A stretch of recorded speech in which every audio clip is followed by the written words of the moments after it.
सबको जय यीशु की। प्रभु यीशु क्रिस्त में प्यारे भाइयों बहनों, चालीसा की 4 बातों को सुनने के लिए मैं आप सभी लोगों का हार्दिक स्वागत करता हूं।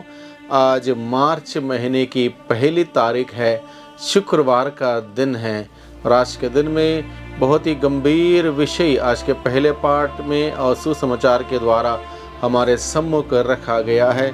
इस बात को हम लोग सुने, समझें और जो कुछ प्रभु चाहता है उसके अनुसार जीवन बिताने की विशेष कृपा शक्ति सामर्थ्य मांगे।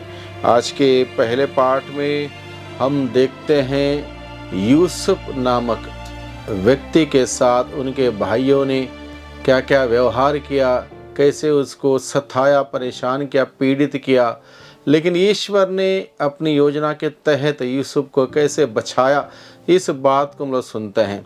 और आज के सुसमाचार में हम सुनते हैं भूमिधर ने अपनी दाख की भारी लगवाई थी और उसमें अब उसको आसामियों को दे दिया था, लेकिन उन्होंने कैसे उस मालिक के नौकरों के साथ मनमाना आचरण किया, उनको किसी को मारा पीटा, अंत में उसने अपने बेटे को भेजा, तब भी वहाँ पर उन्होंने राहत नहीं दिखाई बल्कि उनके विरुद्ध भी विद्रोह किया। फिर भी ईश्वर का एक स्वभाव कितना एक समझदार, कोमल और मृदुल है मनुष्य के प्रति, इस बात का जिक्र किया गया है। तो सबसे पहला विषय है आज के दिन में मनन चिंतन करने के लिए चालीसे की 4 बातों में पहला विषय है इंसान का स्वभाव और ईश्वर का स्वभाव।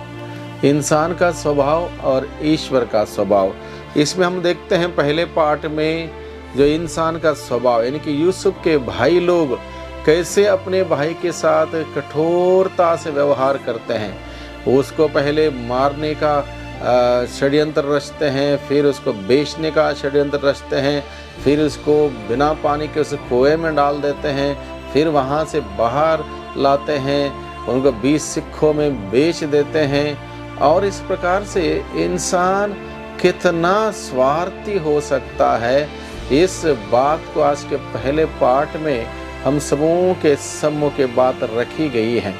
यानी कि आज भी एक प्रवृत्ति इंसान में विद्यमान है, स्वार्थ से संचालित होकर जीवन बिताना, अपने ही लोगों को सताना, परेशान करना, दुखी करना, ये आज हम समाज में देखते हैं। इसलिए प्रभु हमें सिखाता है, भले मनुष्य कितना ही अगले को तकलीफ दे, दुख दे, परेशान करे, पीड़ित करें, लेकिन ईश्वर उसके साथ खड़ा रहता है। यह ईश्वर का स्वभाव है।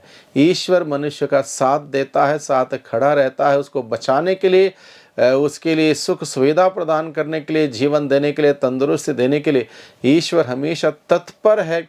इस बात को हम लोग आज के इस 40 के 4 बातों में से पहली बात के रूप में हम लोग समझ सकते हैं। वो ईश्वर का प्रेम कितना महान, असीम और अनंत है, इसको हम लोग महसूस करें। दूसरी बात आज के दिन में हम सबों के लिए मनन चिंतन करने के लिए दी गई है, इंसान का स्वभाव अन्याय करने वाला, न्याय के विरुद्ध जीवन व्यतीत करना।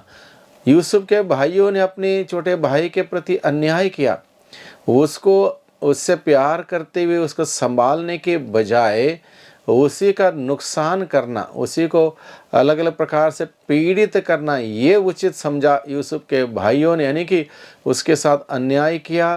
पिता उस छोटे बेटे से ज़्यादा प्यार करते थे, इसलिए भी एक प्रकार से जलन की भावना रखते थे, क्रुद्ध हो जाते थे, पसंद नहीं करते थे, और इस प्रकार से इंसान का सारा रूप प्रकट किया है आज के पहले पार्ट में। और इस बात को दर्शा है किस प्रकार से इंसान अन्याय करने लगता। वही थीम को आज के सुसमाचार में कैरी फॉरवर्ड किया है।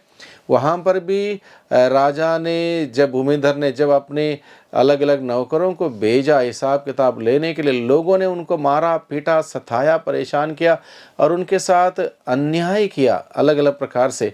इस बात का बहुत सुंदर तरीके से उल्लेख किया गया, यानी कि आज भी ऐसा एक एक प्रवृत्ति अन्याय करने की, दूसरों को चोट पहुंचाने की, तकलीफ देने की ये परंपरा जारी है आज भी। इसलिए हमें सतर्क होने की और सावधान होने की आवश्यकता है, प्रभु हमें सिखाता है। तीसरी बात आज के दिन में प्रभु हमें सिखाता है, ईश्वर ने इज़राइली जनता को मिस्र देश में उनको दासता से छुड़ाया। ईश्वर का स्वभाव है अपने लोगों के दुख तकलीफ पीड़ा परेशान देखकर, उनकी पुकार सुनकर ईश्वर इज़राइलियों को मिस्र के उस गुलामी से छुड़ाता है। इसलिए नहीं कि इज़राइल ईश्वर से बहुत प्यार करते थे, बल्कि ईश्वर इज़राइल से बहुत प्यार करता था। इसलिए ईश्वर ने अपनी प्रजा इज़राइल को अपनाते हुए उन्हें मिस्र देश के उस गुलामी से उनको छुड़ाया। यानी कि आज भी वो ईश्वर हम सबों से कितना प्यार करता है और हम सबों को कितने कुछ तकलीफ पीड़ा परेशानियों से हमें बचाता है। इस बात का एहसास हमें आज के दिन में, आज के पाठ के द्वारा, सुसमाचार के द्वारा हमें दिलाया जाता है। अगली बात है हम सबों के लिए मनन चिंतन करने के लिए, ईश्वर ने इज़राइल को मिस्र देश से निकालकर प्रतिज्ञात देश प्रदान किया। इज़राइल जनता को ईश्वर ने प्रतिज्ञात देश प्रदान किया। यह ईश्वर का कार्य है। ईश्वर अपने लोगों को, अपने भक्तों को, अपने बच्चों का हमेशा ख्याल रखते हुए उन्हें सुख सुविधा की ओर वो ले चलता है, आराम फरमाने वाली उस ज़िंदगी की ओर ले चलता है, हर प्रकार की दुख पीड़ा से बाहर लाता है। यह ईश्वर का कार्य है। लेकिन मनुष्य क्या करता है? मनुष्य इस बात को ना ही समझता है, ना ही इस बात के लिए ईश्वर के प्रति कृतज्ञ है, बल्कि मनुष्य हमेशा अपना मनमाना आचरण जारी रखता है। इस बात को हमारे सम्मुख रखते हुए प्रभु हम सबों को एक प्रकार से सचेत करता है, सावधान रहने के लिए हमें निमंत्रण देता है कि हम इस प्रकार का व्यवहार ना करें। अगर इस प्रकार का व्यवहार हम करेंगे, निश्चित रूप से हम लोग गलत करते हैं, ईश्वर की इच्छा के विरुद्ध हम चलते हैं। इसलिए इन सभी बातों से बचने के लिए प्रभु हमारे सम्मुख ये सारी बातें रखता है। अगली बात हम सबों को मनन चिंतन करने के लिए है, आसामी इज़राइल का प्रतीक है। यानी कि आसामी इज़राइल का प्रतीक है। राजा ने अपनी दागबारी में आसामियों को दे दिया, यानी कि इज़राइली जनता को उस प्रतिज्ञात देश दिया, लेकिन उसमें इज़राइली जनता ने उसका फल उत्पन्न नहीं किया। जो फल उत्पन्न करने चाहिए थे वो फल उत्पन्न नहीं किए, बल्कि कड़वे फल उत्पन्न किए। यानी कि उसके भेजे हुए दूतों को, उनके भेजे हुए नौकरों को मारा पीटा, यहाँ तक उसके बेटे को भेजा उस मालिक ने, उसको भी मारा पीटा। इस प्रकार से इज़राइली जनता एक प्रकार से विद्रोह करती हैं और इसका उल्लेख करते हुए हम सबों को ये शिक्षा दी जाती है कि हम सबों को इन सभी प्रकार के बातों से, स्वार्थ भरी बातों से बचते हुए उदारता का दिल दिखाने की ज़रूरत है। जैसे स्वयं ईश्वर अपने स्वभाव जो प्रेम है, उसके प्रेम के विरुद्ध नहीं जाता, बल्कि प्रेम करता है।